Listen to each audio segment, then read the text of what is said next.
Hello friends, आज हम लोग इलेक्ट्रीशियन का सेमेस्टर 1 का मॉड्यूल 5 देखेंगे। इससे पहले मैंने 4 मॉड्यूल वीडियो में डाल दिया है, जिससे आप लोग प्लेलिस्ट में जाके दोबारा से देख सकते हैं।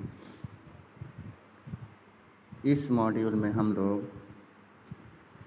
मैग्नेटिज्म यानी कि चुंबक और कैपेसिटर यानी कि संधारित्र के बारे में क्वेश्चन और आंसर को देखेंगे।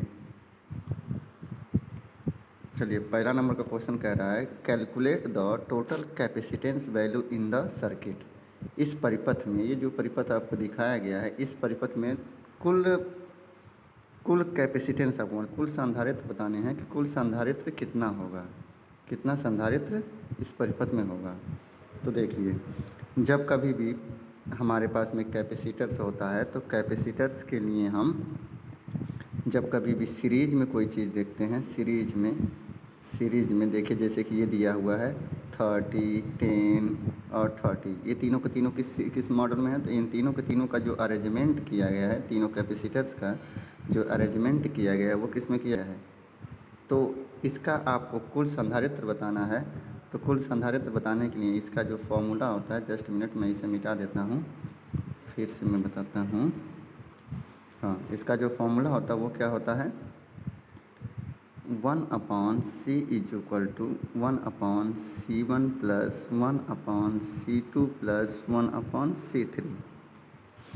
और जब आप इसको इस फॉर्मूले में रखेंगे तो यहाँ पे हो जाएगा 1/c is equal to 1/30 plus 1/10 plus 1/30। आप लेंगे तो 30 हो जाएगा, यहाँ 1 प्लस 3 प्लस 1 यानी कि 5/30। काटेंगे पीटेंगे तो आ जाएगा 6 माइक्रोफैरड। कितना हो जाएगा, 6 माइक्रोफैरड, यानी कि ऑप्शन नंबर बी इसका राइट आंसर हो जाएगा। ठीक है, आप लोगों को दोबारा से मैं बता देता हूँ कि इस फॉर्मूले में जो ऊपर फॉर्मूला लिखा गया है इसमें आपको रखना है और सीधे से वैल्यू आपको निकल के आ जाएगी। थोड़ा सा और बताते हैं इस क्वेश्चन के बारे में। ये बहुत ही इंपॉर्टेंट क्वेश्चन है, इससे बार बार पूछे जाते हैं और पूछे भी जा सकते हैं किसी भी एग्ज़ाम में। अब देखिए, अगर यही चीज़, यही तीनों के तीनों सीरीज में न हो के पैरेलल में होते, यानी कि समांतर क्रम में होते, तो समांतर क्रम के लिए हम क्या करते, समांतर क्रम के लिए इन तीनों को हम जोड़ देते, C is equal to C1 plus C2 plus C3। कोई ज़रूरी नहीं है कि पेपर में आपको यही फिगर देगा और यही पूछेगा, ऐसा कुछ नहीं है। हो सकता है कि यही फिगर दे दे, या फिर ये भी हो सकता है कि फिगर दूसरा दे और आपसे सीरीज या फिर पैरेलल के बारे में पूछ ले। तो आपको सब कुछ जानना बहुत ज़रूरी है। तो इसलिए इसका जो ऑप्शन हो जाएगा सही, वो ऑप्शन नंबर बी इसका राइट आंसर हो जाएगा।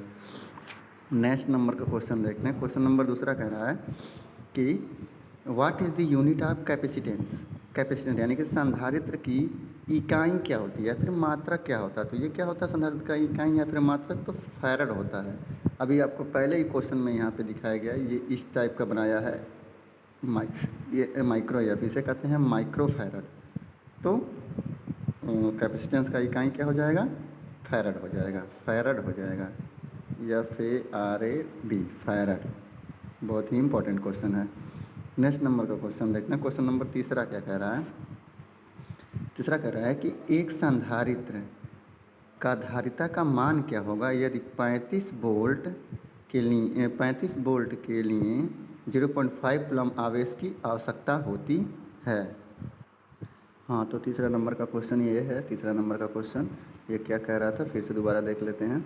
ये कह रहा था कि एक कैपेसिटर, एक संधारित्र है, क्या है, एक संधारित्र है, धारिता का मान ज्ञात करना है और 35 वोल्ट और 0.5 कूलम्ब होता है। तो एक फॉर्मूला होता है जिसको आप नोट कर लीजिएगा, Q is equal to C into V। अब इस फॉर्मूले से हमको धारिता का वैल्यू निकालना है, यानी कि C की वैल्यू को हमको निकालना है। तो यहाँ C इज इक्वल टू हो जाएगा Q अपॉन का V, और Q की वैल्यू है 0.5 और V की वैल्यू 35 है।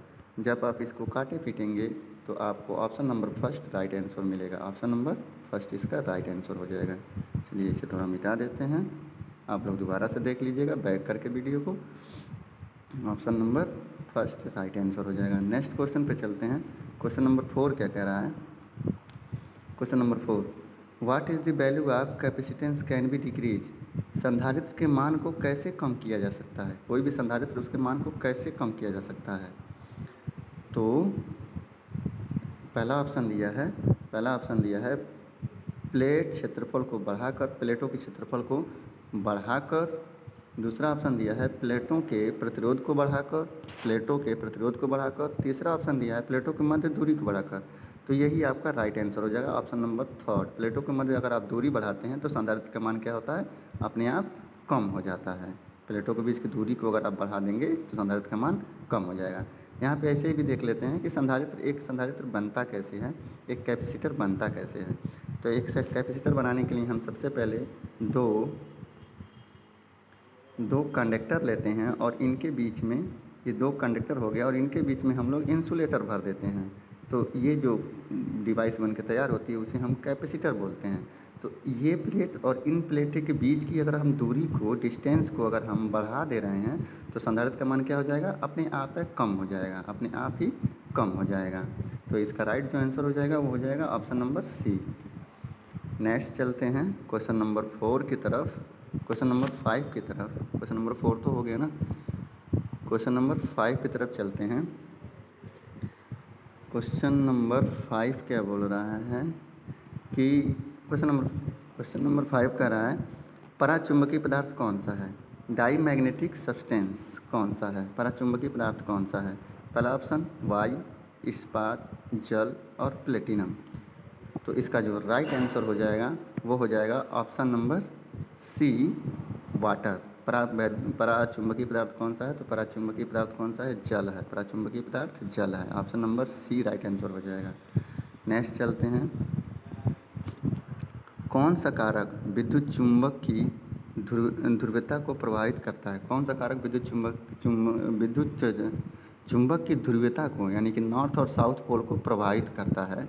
तो ये हो जाएगा धारा की दिशा। हाँ, ऑप्शन नंबर 20 का राइट आंसर हो जाएगा। धारा की दिशा जो होती है वो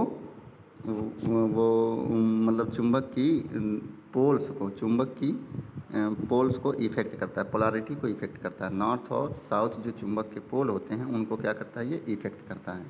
नेक्स्ट नंबर का क्वेश्चन देखते हैं, चुंबकीय वाहक बल की इकाई क्या है? चुंबकीय वाहक बल की इकाई क्या है? तो चुंबकीय वाहक बल की इकाई एम्पियर टर्न्स होती है। ऑप्शन नंबर सी इसका राइट आंसर हो जाएगा। चुंबकीय वाहक बल की इकाई क्या है? एम्पियर टर्न्स है। नेक्स्ट चलते हैं, 8 नंबर का क्वेश्चन दिया है, यदि 3 प्रेरकत्व L1, L2 और L3 श्रृंखला में जुड़े हैं तो कुल प्रेरकत्व कितना होगा? सीरीज में जुड़े हैं, सीरीज में, यहाँ देखिए इंग्लिश में लिखा है सीरीज में कनेक्ट हैं, तो कुल प्रतिरोध कितना होगा? तो जब आपको इंडक्टर दिया हुआ तो जैसे इंडक्टर को हम लोग जैसे हम लोग रेजिस्टेंस को काउंट करते हैं उसी तरीके से हम इंडक्टर को भी काउंट करते हैं। जिसका जो राइट आंसर हो जाएगा वो ऑप्शन नंबर बी हो जाएगा। LT = L1 + L2 + L3, L1 + L2 + L3, option number B right answer. Next पे चलते हैं क्वेश्चन नंबर 9 की तरफ। परमियंस की इकाई क्या है?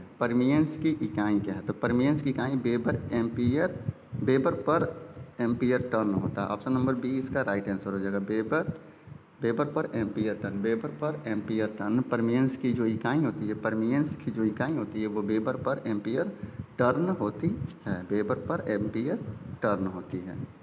क्वेश्चन नंबर 10 की तरफ देखते हैं, क्वेश्चन नंबर 10 की तरफ। तो क्वेश्चन नंबर 10 यहाँ रहा, ये कह रहा है कुंडली में चुंबकीय क्षेत्र की दिशा खोजने के लिए कौन सा नियम लागू किया जाता है? तो कुंडली में चुंबकीय क्षेत्र की दिशा को ज्ञात करने के लिए दाहिने हाथ के हथेली का नियम लागू होता है, यानी कि राइट हैंड रूल का नियम हम लागू करते हैं चुंबकीय क्षेत्र की दिशा को ज्ञात करने के लिए। ऑप्शन नंबर बी इसका राइट आंसर हो जाएगा। और भी देख लेते हैं, फ्लेमिंग बाएं हाथ का नियम, फ्लेमिंग दाएं हाथ का नियम, दाहिने हाथ की हथेली का नियम जो है राइट हैंड पाल्म रूल जो है वो लागू होता है। और नेक्स्ट इसमें देख लेते हैं फ्लेमिंग के बाएं हाथ का नियम। तो फ्लेमिंग के बाएं हाथ का नियम जो होता है वो मोटर के लिए यूज होता है, मोटर के लिए यूज होता है। फ्लेमिंग के दाएं हाथ का जो नियम होता है वो जनरेटर के लिए यूज होता है, ये याद रखिएगा। फ्लेमिंग के बाएं हाथ का नियम मोटर के लिए और दाएं हाथ का नियम जनरेटर के लिए यूज होता है। नेक्स्ट क्वेश्चन पे हम देखते हैं।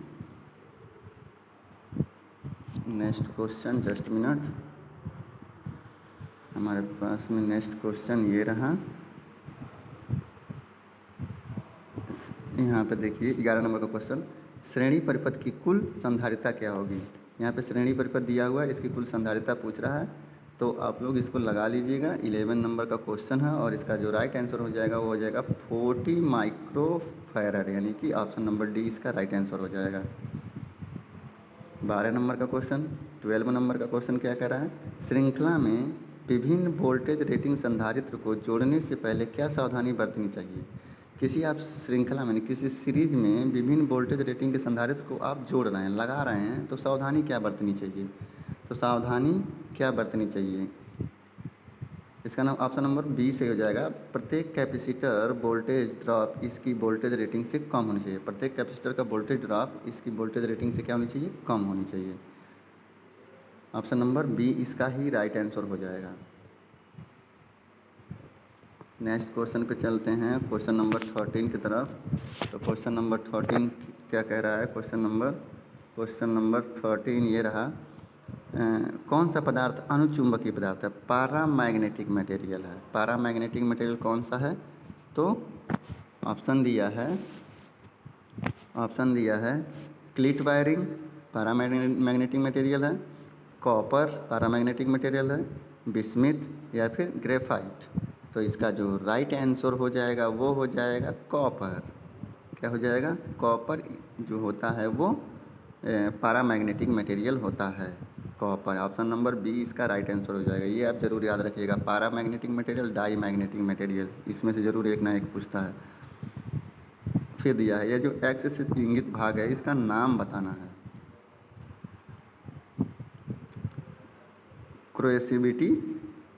क्रोसिविटी, संतृप्त बिंदु, चुंबकीय बल या फिर अवशेष चुंबकत्व।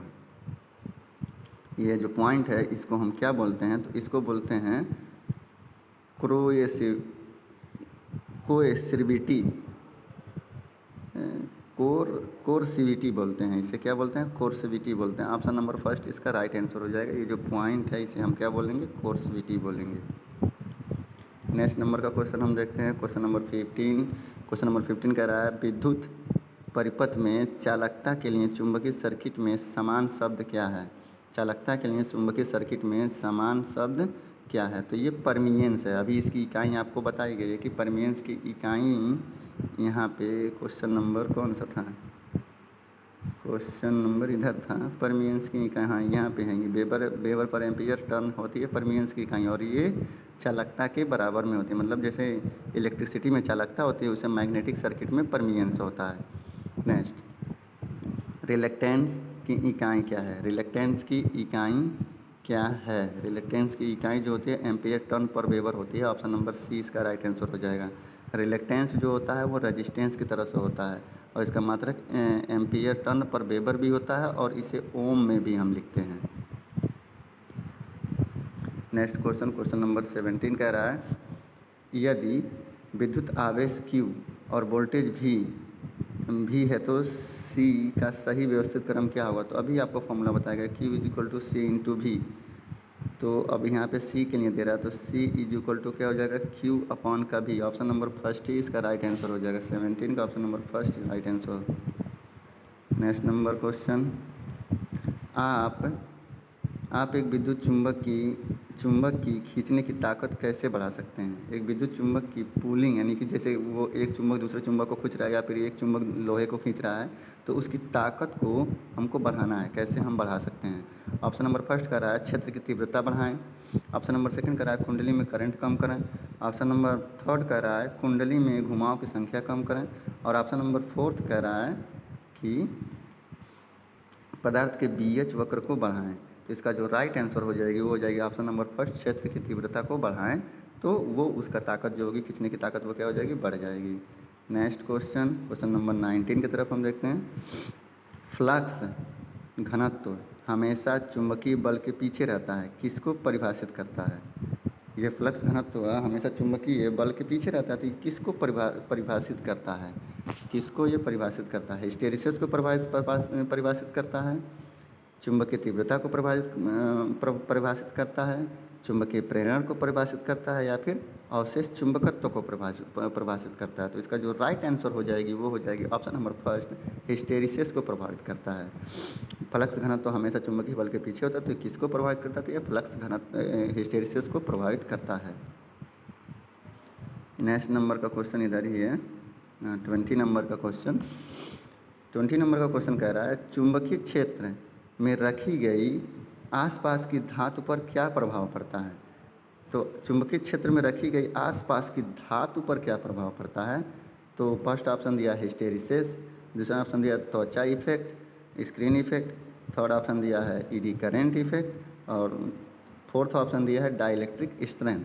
तो इसका जो राइट आंसर हो जाएगा वो option number third, eddy current को प्रभावित करता है। यानी कि चुंबकीय क्षेत्र में कोई भी धातु रखी गई है तो उसमें भंवरधारा हानियाँ जरूर आएंगी, यानी कि भंवरधारा उत्पन्न हो जाएगी। नेक्स्ट 21 नंबर का क्वेश्चन कह रहा है, वायु संधारित्र का उपयोग किस उपकरण में किया जाता है? टीवी ट्यूनर में नहीं, गलत है। ऑसिलेटर में नहीं, लाउड स्पीकर में भी नहीं, रेडियो रिसीवर में हम करते हैं, वायु वाला रेडियो रिसीवर में हम करते हैं, ये याद रखिएगा। ऑप्शन नंबर डी इसका राइट आंसर हो जाएगा। नेक्स्ट क्वेश्चन, क्वेश्चन नंबर 22 की तरफ चलते हैं। यदि ध्रुवीकृत इलेक्ट्रोलाइटिंग संधारित्र विपरीत से जुड़ा हुआ है तो क्या होगा? यानी कि ध्रुवीकृत इलेक्ट्रोलाइट है जिसमें पोलैरिटी दिया हुआ है, यानी कि एक प्लस और एक माइनस दिया हुआ है। अगर आपने उसे विपरीत तरीके से, मतलब प्लस को माइनस में, माइनस को प्लस में जोड़ दिया तो क्या इफेक्ट पड़ेगा? ऑप्शन देखते हैं। ऑप्शन ये रहा, संधारित्र पर कोई प्रभाव नहीं पड़ेगा, अत्यधिक गर्म के कारण विस्फोट हो जाएगा, परिपथ में धारा कम हो जाएगी, और वहाँ है संधारित्र का मान बढ़ाया जाएगा। तो इसका जो राइट आंसर हो जाएगी वो हो जाएगी ऑप्शन नंबर डी, संधारित्र का मान बढ़ाया जाएगा। Option number D right answer हो जाएगी, विपरीत से जोड़ देंगे तो संधारित्र का मान बढ़ जाएगा।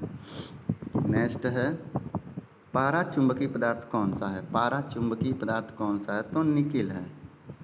निकिल है पारा चुंबकीय पदार्थ, जिससे हम चुंबक को बनाते हैं, वही पारा चुंबकीय या फिर डाईमैग्नेटिक सब्सटेंस होता है, तो ये निकिल होता है। ऑप्शन नंबर बी इसका राइट आंसर हो जाएगा। 23 की तरफ चलते हैं, 24 की तरफ। फ्लक्स घनत्व का एसआई मात्रक क्या है? फ्लक्स घनत्व का मात्रक क्या है? जस्ट मिनट, 23 में कुछ गलती हुआ है क्या? नहीं, हाँ 23 में कुछ गलती हुआ, जस्ट मिनट, इसे दोबारा देख लेते हैं। यहाँ पे डाई मैग्नेटिक मटेरियल पूछा है, 23 का diamagnetic material, diamagnetic substance पूछा है, तो ये लकड़ी हो जाएगा। लकड़ी डाई मैग्नेटिक सब्सटेंस होता है जिसमें करंट का प्रभाव न जाता हो। और फ्लक्स घनत्व का एसआई जो मात्रक होता है, वो फ्लक्स घनत्व का एसआई मात्रक टेस्ला होता है। ऑप्शन नंबर फर्स्ट इसका राइट आंसर हो जाएगा। ये बहुत ही इंपॉर्टेंट है, इसको याद कर लीजिएगा। फिर नेक्स्ट 25 नंबर क्वेश्चन पे देखते हैं, पदार्थ का बीएच वक्र हिस्टैरिसीस लूप के आकार क्या दर्शाता है? मतलब हिस्टैरिसीस लूप का आकार क्या दर्शाता है? तो फर्स्ट ऑप्शन दिया है, पदार्थ का रिलेक्टेंस दर्शाता है, पदार्थ की क्षेत्र की तीव्रता दर्शाता है, पदार्थ की चुंबकीय विशेषता दर्शाता है, या फिर चुंबकीय सामग्री की शक्ति खींचना दर्शाता है। तो इसका जो राइट आंसर हो जाएगा वो हो जाएगा ऑप्शन नंबर थर्ड, पदार्थ की चुंबकीय विशेषता को दर्शाता है। पीएच वक्र क्या दर्शाता है? पदार्थ की चुंबकीय वक्रता को दर्शाता है। अच्छा जस्ट मिनट, 26, हाँ 26 नंबर का क्वेश्चन देखते हैं। 26 नंबर का क्वेश्चन कह रहा है, कौन सी विद्युत मात्रा सीधे भंवर धारा के समानुपाती होती है? कौन सी विद्युत मात्रा सीधे भंवर धारा के समानुपाती होती है? तो आवृत्ति है। आवृत्ति सीधे ईडी करंट के समानुपाती होती है, मतलब प्रोपोर्शनल होती है, समान होती है, यानी कि ऑप्शन नंबर सी इसका राइट आंसर हो जाएगा। क्वेश्चन नंबर 27 की तरफ चलते हैं। क्वेश्चन नंबर 27 ये रहा। 27 कह रहा है परमिएबिलिटी के परिवर्तित होने का कारण क्या है। परमिएबिलिटी के परिवर्तित होने का कारण क्या है? लंबाई, फ्लक्स घनत्व, क्षेत्र तीव्रता या फिर चुंबकीय वाहक बल।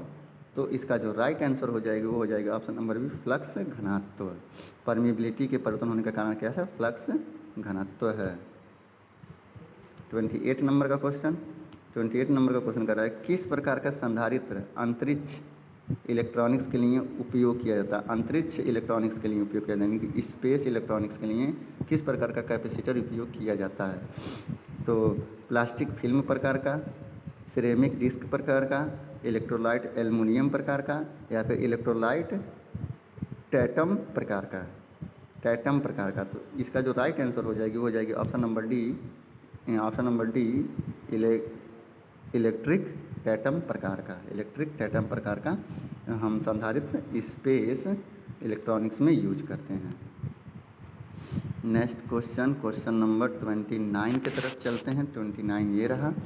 इलेक्ट्रोलाइटिक संधारित्र का प्रभाव क्या होता है अगर खुला परिपथ दोष हो तो।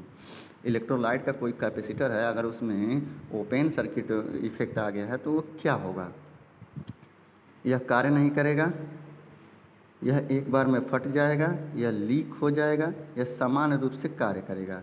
इसका जो राइट आंसर होगा वो ऑप्शन नंबर फर्स्ट होगा, यह कार्य नहीं करेगा, क्योंकि वो तो ओपन है भाई। ओपन रहेगा तो काम कहाँ से करेगा।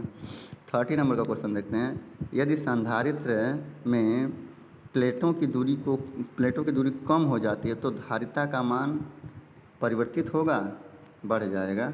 ऑप्शन नंबर, अभी आपको इससे पहले एक और क्वेश्चन इसमें से बताया गया है कि उनके बीच की दूरी को हम लोगों ने बढ़ा दिया था तो धारिता का मान क्या हो गया था? कम हो गया था। अब बीच की दूरी को हम कम कर दे रहे हैं तो धारिता का मान क्या हो जाएगा? बढ़ जाएगा। ऑप्शन नंबर डी इसका राइट आंसर हो जाएगी।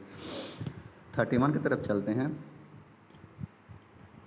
31 ये रहा आपके स्क्रीन पे, ये दिखाई दे रहा है। चुंबक की कौन सी विशेषता दर्शाई गई है?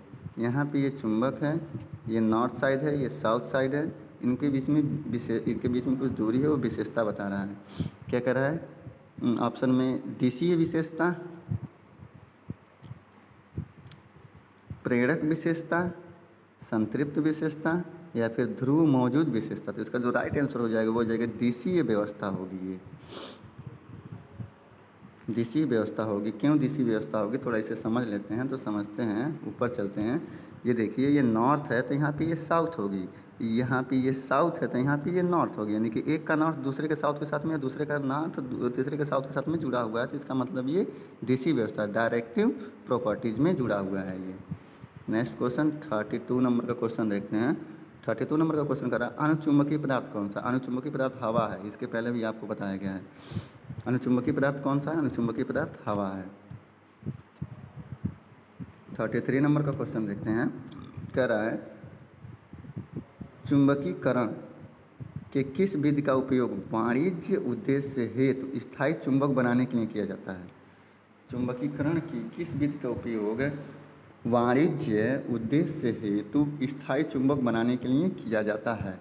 ऑप्शन नंबर फर्स्ट कह रहा है कि प्रेरक विधि, ऑप्शन नंबर सेकंड कर रहा है एकल स्पर्धा विधि, ऑप्शन नंबर थर्ड कर रहा है दोहरी स्पर्धा विधि, ऑप्शन नंबर फोर्थ कर रहा है विभाजित स्पर्धा विधि। तो इसका जो राइट आंसर हो जाएगी वो हो जाएगी option number first, induction method. इसका जो होगा वो राइट आंसर हो जाएगा, इंडक्शन मेथड। 34 की तरफ चलते हैं। यदि घुमावों के बीच की दूरी बढ़ती है तो प्रेरक पर क्या प्रभाव पड़ता है? यदि घुमावों के बीच की दूरी, जैसे कि ऐसे आप राउंड किए हैं तो इनके बीच की दूरी अगर आप बढ़ा रहे हैं तो ये क्या इफेक्ट करेगा? पहला, प्रेरक का प्रभाव क्या होगा? प्रेरण बढ़ेगा, घटेगा, शून्य हो जाएगा, समान रहेगा। तो ये क्या हो जाएगा? तो प्रेरण क्या हो जाएगा? अगर आप उनके बीच की दूरी को बढ़ा रहे हैं, अगर आप ये राउंड के बीच की दूरी को अगर आप बढ़ा रहे हैं तो उसका जो प्रेरण हो जाएगा वो क्या हो जाएगा? बढ़ जाएगा। ऑप्शन नंबर फर्स्ट इसका राइट आंसर हो जाएगा। 35 नंबर का क्वेश्चन देखते हैं। 35 नंबर का क्वेश्चन ये रहा। हाँ ये रहा। कह रहा है संधारित्र में पराविद्युत कुचालक का कार्य क्या है? संधारित्र में पराविद्युत कुचालक का कार्य क्या है? इंसुलेटर का कार्य क्या है? संधारित्र की ताकत को बढ़ाना, प्लेटों के बीच किसी भी धारा प्रवाह को रोकना, प्लेटों के बीच लघुपतन से बचना, संधारित्र में आवेश को लंबे समय तक रखने में मदद करना। तो इसका जो राइट आंसर हो जाएगा वो हो जाएगा, इसका जो राइट आंसर हो जाएगा वो हो जाएगा ऑप्शन नंबर डी। इसका जो राइट आंसर हो जाएगी वो ऑप्शन नंबर डी हो जाएगी। उन दोनों प्लेटों के बीच में हम इंसुलेटर इसलिए भरते हैं ताकि संधारित्र में आवेश मतलब इसमें चार्ज लंबे समय तक रखने में मदद करता है। ये जो इंसुलेटर है चार्ज को लंबे समय तक रखने में मदद करता है। नेक्स्ट क्वेश्चन पे हम चलते हैं। Question number 36। क्वेश्चन नंबर 36 कह रहा है संधारित्र में धारिता का मान किस कारण के द्वारा निर्धारित हो रहा है? प्लेटों के क्षेत्रफल के द्वारा, प्लेटों के आकार के द्वारा, प्लेटों के पदार्थ के द्वारा, प्लेटों की मोटाई के द्वारा। तो ये हो जाएगा ऑप्शन नंबर फर्स्ट, प्लेटों के क्षेत्रफल के द्वारा वो धारिता का मान निर्धारित किया जाता है। ऑप्शन नंबर ए इसका राइट आंसर हो जाएगा। 37 नंबर का क्वेश्चन देखते हैं। 37 नंबर का क्वेश्चन कर रहा है आरएफ कपलिंग सर्किट में किस प्रकार के संधारित्र का उपयोग किया जाता है? आरएफ कपलिंग सर्किट में किस प्रकार के संधारित्र का उपयोग किया जाता है? तो आरएफ कपलिंग सर्किट में मोनोलिथिक टाइप का संधारित्र का प्रयोग किया जाता है। ऑप्शन नंबर बी इसका राइट आंसर हो जाएगा। ये आपका मॉड्यूल नंबर 5 अब लास्ट हो गया, ये यहाँ से ख़त्म होता है। अगर इस क्वेश्चंस में किसी को कोई प्रॉब्लम हो रही है तो कृपया वो लोग ज़रूर कमेंट करें। और अधिक इस प्रकार के वीडियो पाने के लिए कृपया चैनल को ज़रूर सब्सक्राइब करें, ताकि आईटीआई से रिलेटेड जितने भी जॉब्स होंगे उनके बारे में भी इसी चैनल पे बताया जाएगा। अभी जो लोग आईटीआई पास कर लिए उनके लिए अभी लेटेस्ट जॉब चल रही है गोवा, लेटेस्ट जॉब अभी चल रही है। जो लोग आईटीआई पास किए हैं उनके लिए अभी जॉब आई है, कहाँ पे? गोवा शिपयार्ड में आई है। जो लोग आईटीआई पास हैं वो गोवा शिपयार्ड में वैकेंसी को भर सकते हैं। बहुत अच्छी ये पोस्ट है आपके लिए। आईटीआई जो इलेक्ट्रीशियन से पास हुए हैं और जो फिटर से पास हुए हैं, इन दोनों के लिए यहाँ पे जॉब है।